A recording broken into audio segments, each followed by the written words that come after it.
L'histoire remonte en 2008, quand les agents de la RVA avaient remarqué l'implantation de l'ONO City qui menaçait l'espace de la délimitation de la concession de la RVA. Pour préserver cette concession, une demande avait été faite à la direction générale au ministère de tutelle pour acquérir ce terrain nord dans le but de freiner l'avancement des travaux de l'ONO City et préserver la concession de la RVA. Après étude du dossier par le ministère et la direction générale, cette demande avait eu un avis favorable et un lotissement avait été fait sur cet espace en faveur des agents des RVA qui par la suite avaient même obtenu des titres de leurs parcelles respectives. C'est comme nous explique cet ancien haut cadre de la RVA qui est actuellement chef de cellule. Je m'appelle Placide Kitengien Somwe. Vous êtes ? Je suis ex-pensionné, retraité de l'RVA depuis 2006. Et je suis ici, j'habite ici parce que l'RVA on avait demandé à ce qu'on puisse nous donner une partie de leur concession qui est derrière ici. Et nous avions écrit des lettres à l'RVA et puis aux autorités compétentes. Donc, ils nous ont ordonné de pouvoir habiter ici. Moi, je suis parmi les gens de navigation aérienne, c'est que les techniciens navettes. Alors, je suis venu ici depuis 1976 comme chef technique de l'aéroport. Mais comment Germain Pungwe est-il devenu propriétaire de ce terrain? Monsieur Pungwe, c'est quelqu'un qui est venu acheter des parcelles que l'RVA nous avait accordées de construire. Même chez moi ici, il était venu me demander, moi j'ai dit non, je ne peux pas vous vendre. Alors, il y a eu parmi mes amis qui étaient avec moi à côté, je les ai dit non, celui qui veut vendre, c'est son problème. Alors la plupart, partout là où vous voyez la construction là, ce sont les gens, même ceux qui travaillent avec le commandant pour le moment, il y a eu quelques-uns qui sont là, qui ont vendu leurs parcelles en Pungwe. Il a même des papiers de chacun, parce que vous voyez la liste ici, c'est une liste de tout le monde qui a veillé des parcelles. Nous sommes au nombre de 30. Alors, Pungwe a acheté bonnement aux agents de la régie des voies aériennes, alors qui ont accepté de vendre leurs parcelles. C'est pour cela que je puis dire que Pungwe, à cet endroit, c'est pour lui. Selon l'avocat des GPM à qui nous avons posé la question, c'est vers 2017 que son client a obtenu un certificat d'amphithéose de cette concession. Curieusement, à chaque fois qu'il amorçait les travaux, il croisait la résistance de la direction provinciale de la RVA pour des motifs inavoués sur son chemin. Pour la première fois, il a érigé des murs en fence. La direction provinciale de la RVA a ordonné à ce que cela soit démoli. Mon client a construit une maison qui constituait le loge de ses employés en vue d'apprêter les terrains à recevoir la construction d'un hôtel à grande échelle à côté de l'aéroport. Malheureusement, la direction de la RVA l'a détruit aussi. Et plus d'une fois, nous nous sommes dit, il faut foncer pour obtenir les titres de propriété. Peut-être que ça peut aller.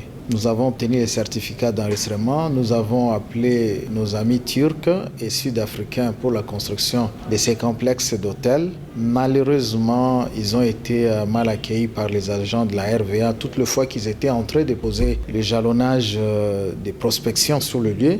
Ils ont été envahis par les agents de la RVA. Et voilà, ils sont repartis et le projet est resté en souffrance jusqu'à aujourd'hui. Nous avons obtenu même en 2014, si j'ai bonne mémoire, l'autorisation de construire. Les services concernés de Kinshasa avaient envoyé la commission pour la prospection du terrain et l'étude du milieu. Malheureusement, ces choses n'ont pas été concluantes. Toutes les fois que le début des travaux été amorcé, la RVA n'a jamais aménagé les efforts pour nous chasser, comme si on était chez quelqu'un. La clôture délimitative de sa concession et la maison qui servait pour logement des travailleurs ont été détruites sur ordre de la directrice provinciale de RVA Loano. À ceci s'ajoutent aussi les intimidations et chasses de partenaires engagés par GEPEM pour la construction de l'hôtel moderne. Ils ont utilisé, après manipulation, les agents qui sont souvent commis à la protection de l'aéroport. Ils utilisent également les éléments de la police nationale congolaise, on les appelle la police des frontières, pour empêcher tous nos agents, tous nos employés, enfin ce sont les agents de mon client qui sont chargés à poser les actes là-bas, toutes les fois qu'ils sont là-bas, et ce sont ceux-là qui sont dressés.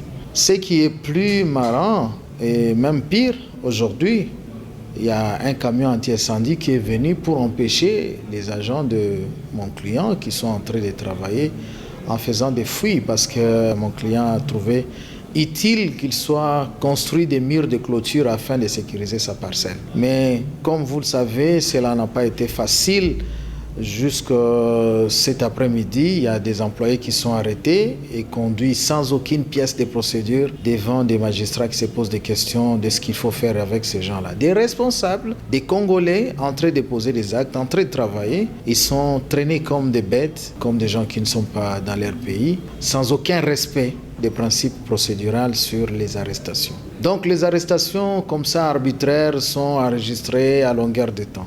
Mais la question, c'est que où allons-nous avec toutes ces choses? Après une analyse poussée, GEPEM se rend compte qu'il est empêché à construire dans sa propre concession par la RVA Loano via la directrice provinciale, qui par ailleurs a distribué des terrains dans cette concession de 4 hectares. La RVA, dans sa méthode manipulatrice, a réussi à donner des terrains à plusieurs autorités et elles-mêmes, les autorités de la RVA, ont des parcelles dans la parcelle de mon client.